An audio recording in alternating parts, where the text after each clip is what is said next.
اور روس وہ خفیہ معلومات دیتا ہے، وہ خفیہ انٹیلیجنس معلومات دے رہا ہے جس سے امریکی اڈوں کو ہٹ کیا جاتا ہے، جہازوں کو اور مختلف بیسز کو، فوجیوں کو نقصان ہوتا ہے۔ یہ برطانوی میڈیا دی ٹیلی گراف نے دعویٰ کیا ہے۔ دوسری طرف آج کی ایک اور خبر اس وقت میرے سامنے موجود ہے، انتہائی اہم خبر ہے کہ صرف ایران سے حملے نہیں ہو رہے ہیں، لبنان سے بھی حملے ہو رہے ہیں۔ لبنان اور اسرائیل کے درمیان صورتحال بہت زیادہ کشیدہ ہے۔ لبنان سے تازہ ترین حملوں میں مزید ایک اسرائیلی فوجی ہلاک ہو گیا ہے، اسرائیلی میڈیا پر اعلان کر دیا گیا ہے، اور 3 سے زائد اسرائیلی فوجیوں کے زخمی ہونے کی تصدیق بھی کر دی گئی ہے۔ وقفے سے لبنان سے حزب اللہ گروپ اسرائیل پر میزائل یا راکٹس یا ڈرون داغ رہا ہے، اور وقفے سے اسرائیل جنوبی لبنان کے مختلف علاقوں پر جا کر بمباری کر رہا ہے۔ تازہ اطلاعات کے مطابق لبنانی حزب اللہ گروپ نے کئی اسرائیلی مرکاوا ٹینکوں کو تباہ کرنے کا اعلان کیا ہے، اور کچھ ویڈیوز بھی جاری کی ہیں جن میں کلیم کیا گیا ہے کہ ہم نے اسرائیلی ٹینکوں کو مارا ہے، جبکہ اسرائیل اپنے ٹینکوں کو یا اپنے فوجیوں کے تنصیبات کو نقصان پہنچنے کا اعتراف نہیں کرتا ہے، اعلان نہیں کرتا ہے، اور یہ اسے صرف پروپیگنڈا کا نام دیتا ہے۔ لیکن اسرائیل کے حملے لبنان پر جاری ہیں، اور بعض تجزیہ کار تو یہ کہہ رہے ہیں کہ لبنان پر زمینی آپریشن کر کے اسرائیل قبضہ کرنا چاہتا ہے، جیسے کہ کل ترک انٹیلیجنس چیف ابراہیم کالن نے اپنی گفتگو میں کہا تھا، جیسے کہ ترک وزیر خارجہ حاکان فیدان بھی اپنی سٹیٹمنٹ میں یہ باتیں کر چکے ہیں کہ لبنان پر دھیرے دھیرے اسرائیل قبضہ کرنا چاہتا ہے، اور غزہ کی طرح لبنان کا دارالحکومت بیروت بھی اپنے قبضے میں لینا چاہتا ہے، جس کو ترکی پورا ہونے نہیں دے گا۔ دوسری طرف آج کی ایک اور خبر اس وقت میرے سامنے موجود ہے، اور وہ خبر بڑی اہم ہے کہ کیا عرب ملک اس جنگ میں شامل ہو رہے ہیں یا نہیں ہو رہے۔ اس حوالے سے ایک بڑی خبر ہے، قطر کے یونیورسٹی کے مشہور پروفیسر ہیں، تجزیہ کار ہیں، جنہوں نے الجزیرہ جو قطر کا سرکاری ٹیلی ویژن ہے اس پر بیٹھ کر یہ کہا ہے کہ اگر عرب ملکوں نے اس جنگ میں ایران کے خلاف شمولیت اختیار کر لی تو یہ بہت بڑی تاریخ کی غلطی ہوگی جو عرب ملکوں کی طرف سے سر انجام دی جائے گی، کیونکہ اس سے عرب ملک سارے کے سارے اسرائیل کے ساتھ مل کر ایران کے خلاف جنگ میں شامل ہو جائیں گے، اور یہ اسرائیل کا ایجنڈا اور خواب ہے کہ وہ مسلمان ملکوں کو آپس میں لڑا دے۔ اس لیے عرب ملکوں کو اس جنگ میں شامل نہیں ہونا چاہیے۔ اس کے علاوہ جو قطری پروفیسر ہیں انہوں نے الجزیرہ پر بیٹھ کر یہ بھی کہا کہ دراصل اسرائیل ایک جنگ کے بعد دوسری جنگ شروع کرتا ہے تاکہ پچھلی جنگوں کے جرائم بھلائے جا سکیں، اور وہ اب لبنان جو کہ عرب ملک ہے اس کے دارالحکومت بیروت پر قبضہ کرنا چاہتا ہے، اور اسرائیل شام پر قبضہ کرنا چاہتا ہے، شام پر حملے کر رہا ہے۔ اور ساتھ ساتھ انہوں نے یہ بھی کہا کہ آخر عرب ملکوں نے اب تک اسرائیل کے ایران پر حملوں کی مذمت کیوں نہیں کی، کیونکہ اصل میں تو یہ جنگ اسرائیل نے شروع کروائی ہے، اس نے آگ لگائی ہے۔ جیسے عرب ملکوں نے روس کے یوکرین پر حملوں کی مذمت کی تھی، ایسے ہی عرب ملک آخر ایران پر اسرائیلی حملے کی مذمت کیوں نہیں کر رہے ہیں۔ قطری پروفیسر نے کہا کہ میں ایران کا حامی نہیں ہوں کہ میں ایران سے محبت کر رہا ہوں، لیکن میں ایک حقیقت بتا رہا ہوں۔ انہوں نے یہ بھی کہا کہ امریکہ کبھی بھی عرب ملکوں کو طاقتور نہیں دیکھنا چاہتا ہے، اور وہ ہمیشہ اسرائیل کا ساتھ دیتا ہے، عربوں پر اسرائیل کو ترجیح دیتا ہے۔ آخر 40-47 سالوں میں ایران نے اپنا اسلحہ ایڈوانس کر لیا، اپنی ملٹری ایڈوانس کر لی، لیکن عرب ملک آج بھی باہر سے اسلحہ منگواتے ہیں، باہر سے اسلحے کے ذخائر لیتے ہیں، تربیت بھی اپنی فوجیوں کو باہر سے کرواتے ہیں۔ آخر ہم خود کیوں نہیں طاقتور ہوتے ہیں؟ قطری پروفیسر نے یہ بھی کہا کہ پاکستان اور ترکی جو اس وقت جنگ کو بند کرانا چاہتے ہیں، یہ ایک زبردست عمل ہے، اس کو مکمل ہونا چاہیے اور جنگ کو بند کروانا چاہیے تاکہ اسرائیل کے اہداف اور منصوبے پورے نہ ہو سکیں۔ اگر یہ جنگ بند نہ ہوئی تو عرب ملکوں پر ایک کے بعد ایک اسرائیل قبضہ کرتا رہے گا۔ یہ تھے قطری پروفیسر جن کا نام ڈاکٹر مسفر ہے، انہوں نے الجزیرہ چینل پر یہ گفتگو کی ہے۔ یاد رہے قطر کے علاوہ کئی عرب ملکوں کے بڑے بڑے تجزیہ کار ہیں جو کہہ رہے ہیں کہ ہمیں اس جنگ میں شامل نہیں ہونا چاہیے۔ قطر کے سابق وزیر اعظم حمد بن الجاسم ہیں جنہوں نے اپنے آفیشیل ایکس اکاؤنٹ پر کل لکھا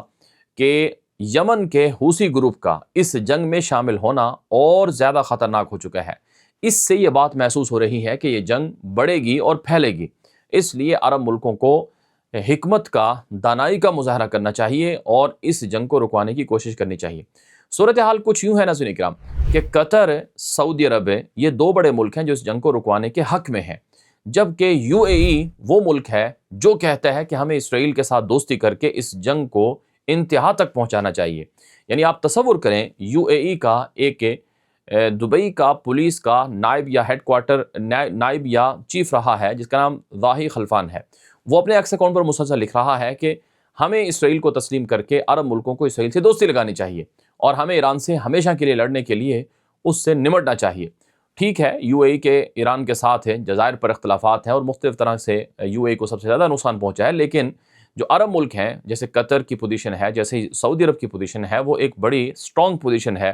اور وہ بڑی حکمت اور دانائی سے چلنے والے لوگ ہیں۔ چنانچہ آج کی ایک اور خبر یہ ہے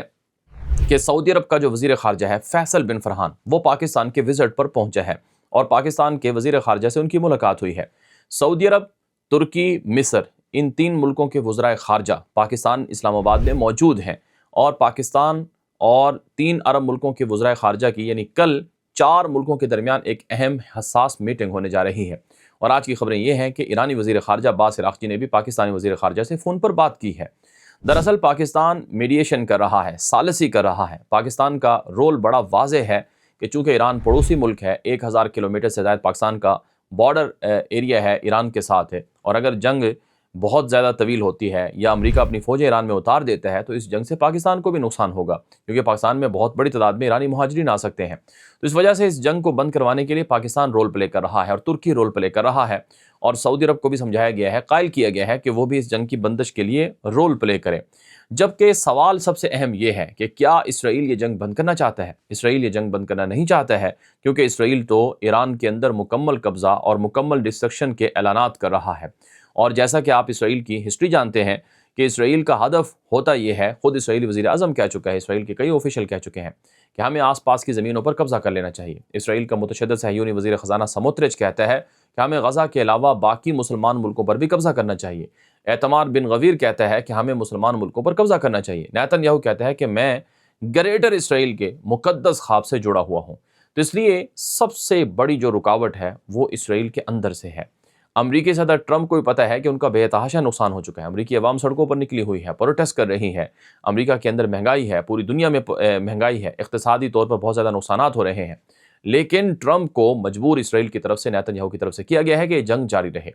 اسی وجہ سے ترک انٹیلیجنس چیف نے کہا تھا کہ ہم نے 2-3 دنوں سے مسلسل کوشش کی جنگ بندی کے لیے، لیکن اسرائیل نے حملے بڑھا دیے ہیں، اور اب تو اسرائیل ایران کے عام شہروں پر بھی، عام جگہوں پر بھی حملے کر رہا ہے، جس میں شہری بڑے پیمانے پر متاثر ہو رہے ہیں۔